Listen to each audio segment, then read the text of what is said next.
بسم اللہ الرحمن الرحیم۔ السلام علیکم ناظرین، آپ یوٹیوب چینل دیکھ رہے ہیں، میں عمران خان ہوں۔ امپورٹنٹ ہیں خبریں دو چار۔ ایک تو سعودی عرب کو لے کر پاکستان کے اندر صحافیوں میں اور سیاستدانوں میں ایک عجیب و غریب قسم کی صورتحال بن رہی ہے۔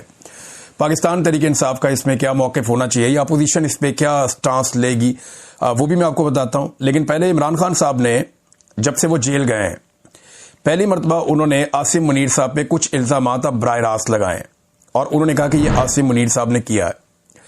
اس سے پہلے عمران خان صاحب جب بھی بات کرتے تھے تو وہ گول بات کرتے تھے، وہ ایک مارجن رکھتے تھے، لیکن اب انہوں نے فیلڈ مارشل عاصم منیر کے لیے وہ مارجن ختم کیا۔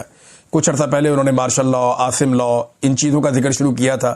اب چار چیزیں انہوں نے بڑی کیٹیگوریکلی کہی ہیں عمران خان صاحب نے اور ڈائریکٹ الزام لگایا کہ یہ عاصم منیر صاحب نے کیا۔ نمبر ایک، انہوں نے یہ کہا کہ جی ان کو 10 سالہ اقتدار کی خواہش ہے اور اس کے لیے مثال دی کہ جیسے یہ خواہش تھی یحییٰ خان کو، ویسے ہی عاصم منیر صاحب کو بھی ہے۔ ایک تو عمران خان صاحب نے یہ بات ڈائریکٹلی کہی۔ دوسرا، انہوں نے کہا کہ جو 9 مئی ہے اس کا انہوں نے پورا الزام عاصم منیر صاحب پہ ڈالا۔ جیسے اسٹیبلشمنٹ یہ الزام عمران خان صاحب پہ ڈالتی ہے، ایسے ہی عمران خان صاحب نے کیٹیگوریکلی کہا کہ جی Asim Munir is responsible for this, اور عاصم منیر صاحب نے یہ خود کروایا اور یہ پاکستان تحریک انصاف کو کرش کرنے کے لیے کروایا۔ انگریزی میں بھی ان کے ٹویٹ آ چکے ہیں۔ نمبر 3، مینڈیٹ چوری کی ذمہ داری عمران خان صاحب نے ڈائریکٹلی ڈال دی ہے کہ مینڈیٹ چوری کیا گیا اور اس کے پیچھے بھی یہی ہے، تو یہ بھی عمران خان صاحب نے ڈائریکٹلی ایک الزام لیا۔ اور چوتھا جو ہے، اور یہ تینوں چیزیں الزام کیا ہے ساری دنیا حقیقت جانتی ہے، بعض لوگ بول نہیں سکتے، بعض لوگ بات کر نہیں سکتے، لیکن حقیقت تو سارے ہی جانتے ہیں کہ ملٹری اسٹیبلشمنٹ نے کیا کیا عمران خان صاحب کے ساتھ، اور اس میں جو پیش ہیں وہ آرمی چیف ہی ہیں، انہی کے فیصلے چلتے ہیں۔ نمبر 4 جو ہے، فوج کو ذاتی مقصد کے لیے استعمال کرنا، یہ عمران خان صاحب نے بڑا اہم نقطہ اٹھایا کہ فوج کے کندھے کو استعمال کیا جاتا ہے ذاتی خواہشات کی تکمیل کے لیے، اپنے اقتدار کو لمبا کرنے کے لیے، اور یہ یحییٰ خان نے بھی کیا تھا۔ تو عمران خان صاحب نے وہ ایگزامپلز کوٹ کی ہیں اور ان کے ٹویٹ کے اندر یہ چیزیں بڑی وضاحت کے ساتھ سمپل کر کے انہوں نے سامنے رکھ دی۔ تو یہ پہلی بار عمران خان صاحب اتنا کلیئرلی آ رہے ہیں عاصم منیر صاحب کے بارے میں۔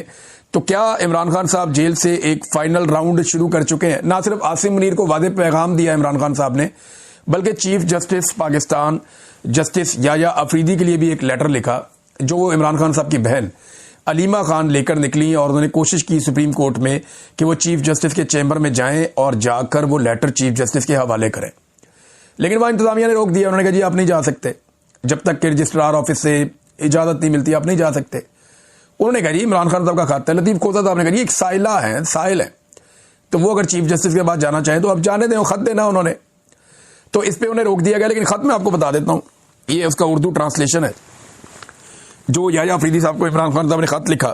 خط یہ ہے، میں آپ کو صرف 31 کلومیٹر کے فاصلے سے لکھ رہا ہوں، مگر سپریم کورٹ کے دروازے میرے اور میری اہلیہ کے لیے بند ہیں۔ 772 دنوں سے زائد ایک 9x11 کے پنجرے نما سیل میں زبردستی کی خاموشی، تنہائی اور دنیا سے کٹاؤ کے قید خانے میں میں مسلسل تنہائی کی قید کا سامنا کر رہا ہوں۔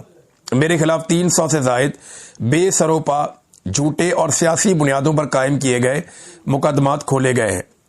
پاکستان نے کبھی ایسا ظلم نہیں دیکھا جو مجھ پر، میرے خاندان اور دنیا بھر میں میرے حامیوں پر ڈھایا جا رہا ہے۔ مجھے اخبارات اور کتابوں تک کی رسائی سے محروم رکھا گیا ہے۔ وکلا اور اہل خانہ سے ملاقاتیں ایک شخص جنرل عاصم منیر کی خواہشات اور مرضی کے مطابق کبھی کرائی جاتی ہیں اور کبھی منسوخ کر دی جاتی ہیں۔ میرے بیٹوں کو اپنے والد سے فون پر بات کرنے کے بنیادی حق سے بھی محروم کر دیا گیا ہے۔ سیاسی کارکنوں کو مجھ سے ملنے کی اجازت بالکل نہیں ہے۔ یہ قید کبھی بھی قانونی نہیں رہی، بلکہ یہ سوچے سمجھے منصوبے کے تحت ڈالی گئی نفسیاتی اذیت ہے تاکہ میری ہمت توڑی جا سکے اور میرے ذریعے 25 کروڑ پاکستانیوں کے حوصلے کو کچلا جا سکے۔ یہ آئین، قانون کی حکمرانی اور میرے پیارے وطن پاکستان کے جمہوری مستقبل پر ایک مستقل حملہ ہے۔ میری اہلیہ بشرا بی بی ایک کرنل کے حکم پر غیر انسانی اور توہین آمیز سلوک کا شکار ہے، وہ بھی تنہائی کی قید میں ہے۔ ان کا علاج روک دیا گیا ہے، انہیں ٹی وی یا کتابوں تک رسائی نہیں دی جا رہی، نہ ہی بیرونی دنیا سے کوئی تعلق رکھنے دیا جاتا ہے۔ ان کی صحت مسلسل بگڑ رہی ہے، لیکن ان کے ڈاکٹر کو معائنے اور علاج کی اجازت نہیں دی جا رہی۔ پاکستانی قانون عورتوں کو محض ان کے صنفی مقام کی وجہ سے ضمانت میں خصوصی رعایت دیتا ہے، اور ہماری اعلیٰ عدالتوں نے قرار دیا ہے کہ خواتین قیدی رعایت کی مستحق ہے، لیکن بشرا بی بی کے معاملے میں یہ اصول یکسر معطل کر دیا گیا ہے۔ یہ ظلم کی انتہا ہے۔ ان کے تمام قانونی حقوق ان سے چھین لیے گئے ہیں کہ وہ صرف میری اہلیہ ہے۔ پاکستان بھر میں ہزاروں کارکن اور حامی جیلوں میں سڑ رہے ہیں. ان میں سے کئی کو اغوا کیا گیا، تشدد کا نشانہ بنایا گیا اور آئینی ضمانتوں کی صریح خلاف ورزی کرتے ہوئے فوجی عدالتوں میں مقدمات چلائے گئے.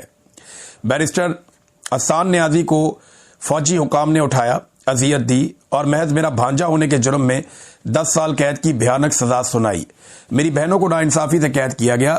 میرے بھانجے شہریار اور شیرشاہ کا بھی ناحق انہیں قید کا شکار کیا گیا. میرے خاندان کے ساتھ ہونے والا یہ ظلم پاکستان کی تاریخ میں ایسی مثال نہیں ملتی. عدالتیں جو آزادی کی ضامن ہونی چاہیے، انہیں پاکستان کی سب سے بڑی سیاسی جماعت کو کچلنے کے لیے ہتھیار بنا دیا گیا ہے. ان سب ظالمانہ حربوں کے باوجود، میری اپنی قید اور تمام آوازوں کو دبانے کے باوجود، پاکستان تحریک انصاف نے 8 فروری 2024 کے انتخابات میں تاریخی کامیابی حاصل کی. لیکن عوام کا مینڈیٹ ایک ہی رات میں چرا لیا گیا. جمہوریت کو مذاق اور آئین کو شہید کر دیا گیا. اس دھاندلی کی توثیق اور مہر تصدیق کامن ویلتھ 2024 کی لیک ہونے والی رپورٹ نے کر دی. نام نہاد 26ویں آئینی ترمیم کو اس انتخابی ڈکیتی کو قانونی جواز دینے کے لیے استعمال کیا گیا، جبکہ اس کے خلاف دائر درخواستیں آج بھی آپ کی عدالت میں التوا کا شکار ہے. اب 26ویں آئینی ترمیم کے بینیفیشری ہیں یہ چیف جسٹس، اور عمران خان صاحب اسی چیف جسٹس کو 26ویں آئینی ترمیم کے بارے میں لکھ رہے ہیں. دیکھیں نا کیسی پاکستان کی بدقسمتی ہے کہ جو 26ویں آئینی ترمیم کا بینیفیشری ہے وہ کیسے 26ویں آئینی ترمیم کے خلاف درخواست لگنے دے گا. پورا نظام جکڑ کے اسٹیبلشمنٹ نے ارغوال بنا لیا ہے.